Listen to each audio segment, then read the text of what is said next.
Hi there. Welcome to the Economic Times Business Verticals India AI Dialogues. My name is Soumik Ghosh. I'm Senior Assistant Editor with the Economic Times CIO and CISO.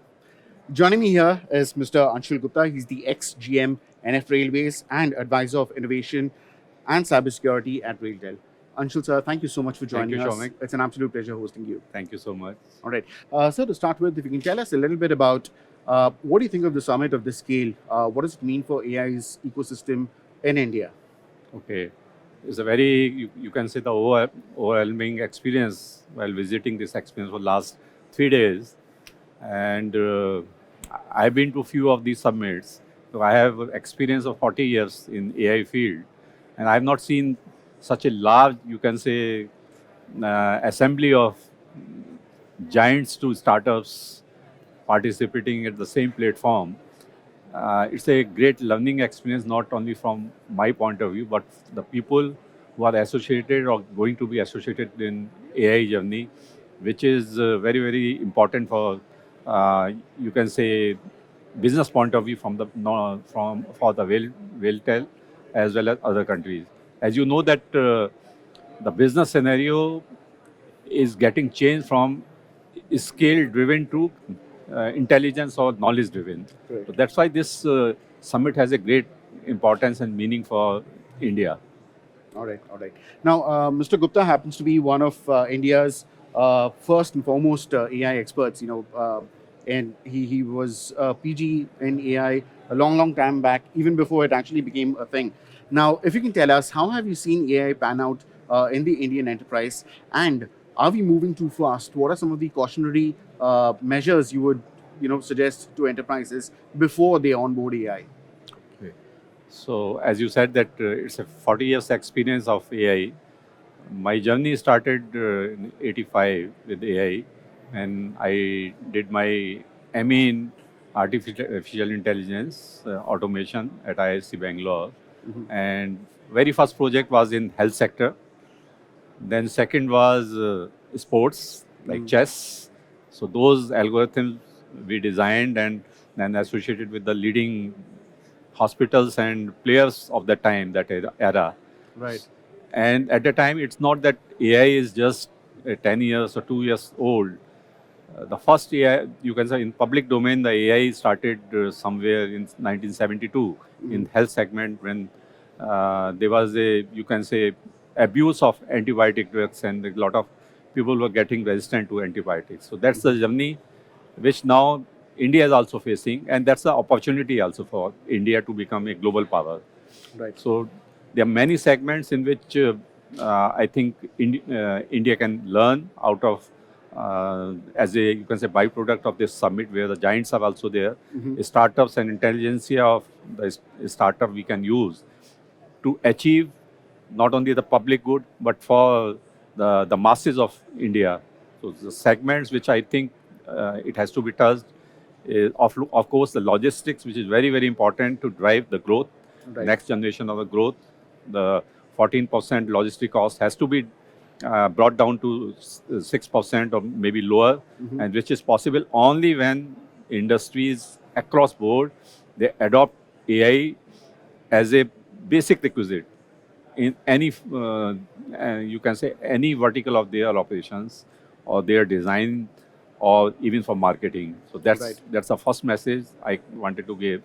Second is agriculture, because many of the countries in the world, they are, they are hungry countries, or they don't produce on their own, Mhm. but they need, they are rich countries also, they are poor countries also. So India can become a great food basket for them. Right. But the innovations come when we introduce correct algorithms of AI in those domains, which is very much possible. Third is again the security for the country, Yeah. where the AI is going to play a dominant role, because it's not only a hype, but the hypothesis or algorithms which drives AI. Most of the things which we have seen on daily basis, that AI is not chat GPT or something. AI is much beyond that thing, which Right. can not control this thing, but create jobs, make life of a citizen very convenient, very efficient.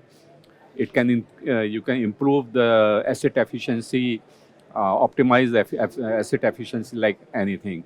Mhm. As far as the risk goes, yes, it has a lot of risk if you don't follow the standards which have been set up so far. A standard for the trustworthiness, a standard for being efficient usage, a standard for you can say having a secure features available within the design itself, Mhm. and standard to become a force to reckon in the vertical in which it is being used. Understood. Now, RailTel is actually in a very interesting space. Not only is it using AI for its own business objectives, uh, a lot of India's projects, a lot of India's AI deployments is dependent on RailTel infra as well. So, tell me, what does AI mean for Airtel, for RailTel? How are you deploying AI at scale? Okay. So as I said that scale driven to intelligence driven, the economy is changing. IT has to change to AI driven or say intelligence driven sector. And RailTel so far has been a IT and telecom company. So the same thing, the a great transformation is taking place in RailTel Mhm. internally as well as externally. That's why this AI vertical we have started. And like if we talk of railways, Mhm. railways in you can say uh, urgent need of optimization in all the fields. You take safety, you take freight traffic, you take passenger traffic. Everywhere you need optimization, and without AI they can't do it. Right. So freight optimization is one of the important thing because it decreases the cost of logistics. Mhm. It connects end to end. You can say the end to house or house to shelf, or the production center to shelf, or shelf to the consumer center, which is possible. The integration is possible if we have the efficient AI algorithms available. So that's what RailTel is trying to do, that to evolve applications on the various LLMs or LRMs Mhm. which is available or develop on its own, so that we can deploy this thing in those sectors which directly affects the life of common man. Health sector is another area where RailTel is very, very, you can say, aggressive, Mhm. that how we can use AI to make it available, the health services available to the common people or the people of, say, northeast or the areas which is distant and remote locations. So these Mhm. are the few areas, and there are many areas like strategic areas, defense, etc., Right. where we have to have, you can say, secured AI taking over those functions which we can't see, or that simple technology or IT technology cannot see. But if we have that layer of AI imposed on that thing, we can do wonders. Absolutely. That's become a non negotiable in today's world. Yes. Now, the other question that I had for you is, and this is going to be of major interest to a lot of our uh, watchers, our audience, especially in the manufacturing, in the automotive space. Now, as a cybersecurity advisor, you are constantly dealing with OT cybersecurity risks.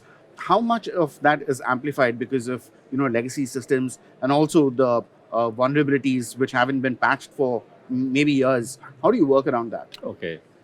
So as far as the, because IT is very common and cybersecurity steps, the SOCs in IT is already available Mhm. in most of the, you can say, data centers or information technology sectors. But OT is a very new field where the people have started feeling the pain, Right. especially in the last Paris Olympics when the uh, attack took place on the OT segment, and Correct. then regularly power sector or stock exchange or this thing getting affected. Right. RailTel itself has, you can say, cyber threats every day to the order of 70,000 or 1 lakh every day. So it's a huge, you can say, risk which the OT systems face today. And to take care of that thing, to mitigate that thing, the OT cyber security standards to be made or followed. There are certain OT cyber security standards already available. Okay. That's ISC 62443, and especially we talk of railways and transportation Hmm. or anything which is mobile. There are some EN standards which we currently follow, Hmm. the 50716 or 50701, which we have to follow. So if we have to design any say, security operating center for OT cyber security, we have to follow this thing. We Right. have to have labs set up to test our system, legacy systems. Mhm. We have to segregate IT and OT layer. Mhm. Periodically, we have to, you can say, even create scenarios to see whether the algorithms which are there have become vulnerable or susceptible to the modern hacking technologies, or you can which can happen. So these are the areas where I think risk and mitigation is required as far as the OT is concerned, whether it's a way transportation or energy or financial sector or health sector, because ultimately these are the things which concerns a common man. Absolutely. Some real pearls of wisdom there. Thank you so much, Mr. Thank Anshul you so Gupta. much. It was an absolute pleasure talking to you. Thank Thank you for sharing your insights and experience with us. you, sure. All right. Sure.